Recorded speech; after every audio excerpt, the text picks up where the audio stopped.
104일간 실종됐다가 제주 한림읍 야자수밭에서 백골 상태로 발견된 장 씨의 사망 경위를 두고 유족이 강한 의문을 제기하고 있습니다.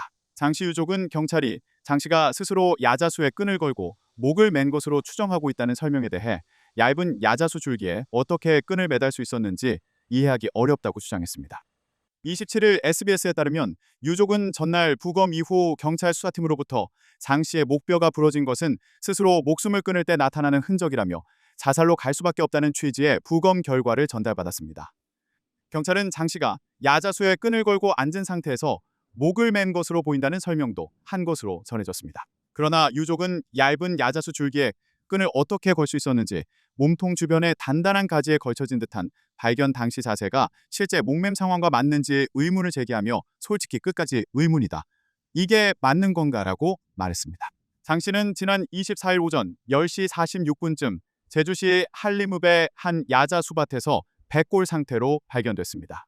국립과학수사연구원 부검 결과 장 씨의 머리뼈와 목뼈, 몸통 등에서는 특이 골절이 발견되지 않았지만 남아있던 목불뼈 일부에서 골절이 확인됐습니다. 법의관은 이를 토대로 사인으로 목맴 가능성을 고려할 수 있다는 의견을 냈습니다.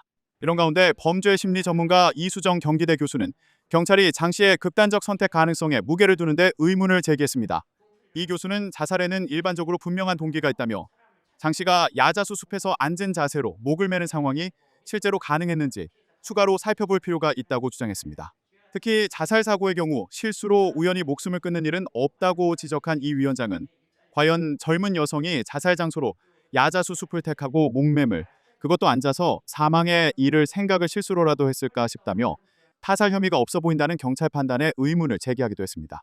이 위원장은 이는 망인에 대한 모욕이 될 수도 있는 상상이기에 지양하는 한편 KICS 번호라도 부과해야 한다며 경찰을 향해 자살로 사건을 종결하지 말고 KICS 번호를 부과해 형사사건으로 계속 남겨놓아 살필 필요가 있다고 주장했습니다.